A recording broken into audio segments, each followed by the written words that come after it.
राजीव उठो, सुबह के 5 बज गए हैं। मैंने तुम्हें रात को बोला था ना कि 5 बजे उठ जाना। पूनम, अभी 5 ही तो बजे हैं। इतनी जल्दी अभी से क्यों उठा रही हो? सोने दो ना थोड़ी देर। राजीव, मैंने तुम्हें बोला था बालकनी और छत की धुलाई करनी है। टंकी का पानी आ गया है, अभी प्रेशर तेज होगा, तुम पाइप लगाकर सारी बालकनी और छत को धो लो। पूनम, अभी थोड़ी देर बाद धो लूंगा ना, पानी 9 बजे तक आता है। राजीव, मुझे वॉशिंग मशीन भी लगानी है, कपड़े पड़े हुए हैं बहुत सारे धोने वाले। मैं सोच रही हूँ तुम धुलाई कर लोगे तो मैं एक तरफ वॉशिंग मशीन लगा लूंगी। ये दोनों काम निपटा कर उसके बाद हम बाकी की दिवाली की सफाई शुरू करेंगे।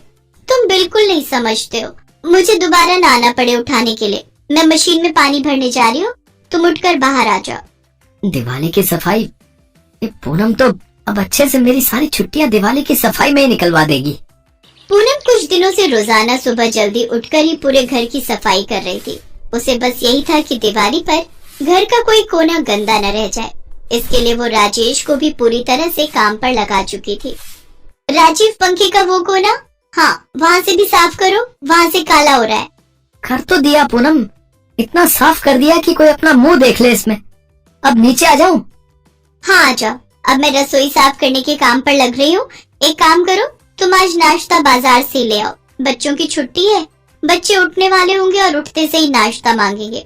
रसोई पूरी तरह से फैली हुई है, मुझे एक एक डिब्बा एक एक बर्तन पोंछ कर लगाने हैं। पूनम, कल रात भी बच्चों ने बाजार का खाना खाया है। तुमने कहा कि कमरों की अलमारियां समेट रही हो, आज तुम रसोई में लग रही हो, आज फिर तुम नाश्ता कह रही हो कि बाजार का ले आओ। तो और क्या करूं, दिवाली की सफाई है जरूरी। एक दो दिन खाना बाजार से आ भी गया तो क्या ही हो जाएगा। वैसे भी हम कौन सा बाजार का खाना खाते हैं, हर समय तो रसोई में लगी रहती हूँ। जाओ अब तुम नाश्ता ले आओ, मैं रसोई साफ कर लूं। राजीव बाजार से नाश्ता लेने के लिए चला जाता है और पूनम रसोई की सफाई में लग जाती है। मम्मी, मौसी का फोन आ रहा है। हेलो, हाँ बोल सुरीली। क्या हुआ जीजी, बहुत जल्दी में फोन पर बात कर रही हो? अरे दिवाली की सफाई कर रही हूँ, रसोई में थी। सुन, थोड़ी देर में फोन करूंगी। पूनम काम में लगी रहती है। राजीव बाजार से नाश्ता ले आया था, वो लोग नाश्ता कर लेते हैं। पूनम ने अभी तक नाश्ता नहीं किया था, तभी उसकी कामवाली का फोन आ जाता है। अरे सरला, तू कहाँ रह गई? कितनी देर से तेरा इंतजार कर रही हूँ। बर्तन पड़े हैं और बाकी और भी दिवाली के काम करवाने थे तेरे से, तू आई क्यों नहीं? तुझे मैंने बोला था ना 7 बजे आ जाना, 11 बज रहे हैं। क्या कहा? आज तू काम पर नहीं आएगी? ये तो तेरी बहुत गलत बात है। दिवाली की सफाइयों के बीच में तू गायब हो जाती है। मुझे सब पता है तेरी चालाकी, तूने दिवाली का कोई बड़ा काम पकड़ लिया होगा। हाँ ठीक है, कल 7 बजे आ जाना। पूनम, तुम्हारा भटूरा ठंडा हो रहा है, खा लो, बाद में काम कर लेना। अभी खा लूंगी, रख दो, कोई नहीं, गरम कर लूंगी माइक्रोवेव में। रसोई निपट चुकी है, पर काम वाली छुट्टी पर है इसलिए बर्तन कर रही हूँ। सुनो, मुझे बाहर की गैलरी करनी है, छत पर कपड़े सूख गए होंगे तो वो ले आओ जरा। 2-3 दिन तक पूनम दिवाली की सफाइयों में ही लगी रही। उसने न अपने ऊपर ध्यान दिया, न राजीव के ऊपर और न ही बच्चों के ऊपर। उसे तो बस घर को साफ करना था। इस बीच शैंकी और चिंकी क्या खा रहे थे क्या नहीं खा रहे थे, इस पर उसने कोई ध्यान नहीं दिया। मम्मी, मुझे भूख लग रही है बहुत तेज। दिख नहीं रहा, अभी सारे घर के जाले उतार रही हो। एक काम करो, फ्रिज में ब्रेड जैम रखा है, वो खा लो। राजीव को भी अपने काम आज ही याद आएंगे। छुट्टियों में भी चैन नहीं है कि कम से कम मिलकर दिवाली की सफाई करवा लेते। पता आज धनतेरस है, सारे घर के पर्दे बदलने हैं, सोफे के कवर बिछाने, कितने सारे काम हैं।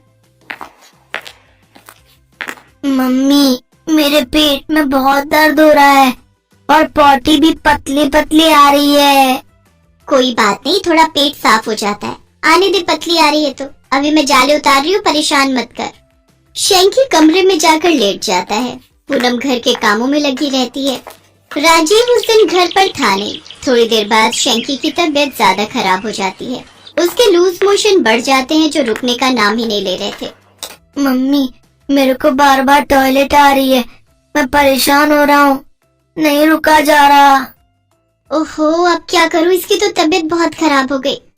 मेरे बच्चे परेशान मत हो, मैं अभी डॉक्टर के पास लेकर चलती हूँ। रुक, मैं तेरे पापा को फोन मिलाती हूँ। मेरे बच्चे का चेहरा बिल्कुल उतर गया है। कुछ देर बाद राजीव आ जाता है। वो और पूनम शैंकी को डॉक्टर के पास लेकर जाते हैं। बेटा आपने क्या खाया था?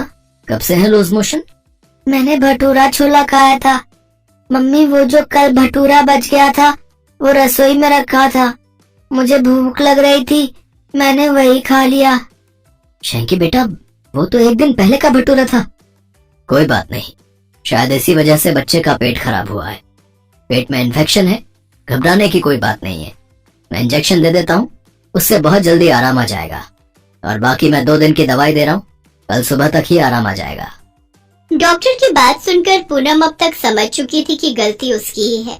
राजीव और पूनम शैंकी को दवाई दिलवा कर घर आ जाते हैं।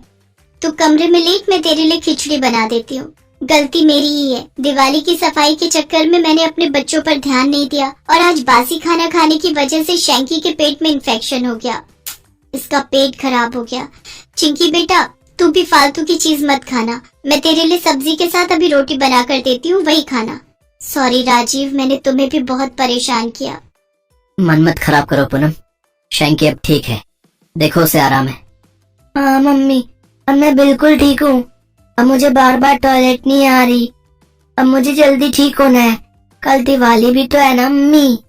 हाँ मेरे बच्चे, सुनो तुम भी सफाई का काम छोड़ दो, ठीक है? जितनी हो गई, साफ ही तो है घर। जब तबीयत ही ठीक नहीं रहेगी तो घर साफ होने से क्या होगा? सेहत है तो सब कुछ है। मैंने तो सीख लिया है, जितना शरीर से बन पड़े उतना ही काम करो। बिल्कुल ठीक जीजी, सारा दिन सफाई सफाई कर करके देखो जरा शक्ल पर 12 बजा रखे। तुम अब कुछ नहीं करोगी, तुम भी आराम करो। शैंकी बेटा टेंशन मत ले, अभी 1 घंटे में तू बिल्कुल ठीक हो जाएगा। फिर हम सब दिवाली की शॉपिंग करने चलेंगे। मौसी, डॉक्टर के इंजेक्शन से मैं बिल्कुल ठीक हो गया हूँ। मेरा बहादुर बच्चा। हाँ मेरे राजा बेटे।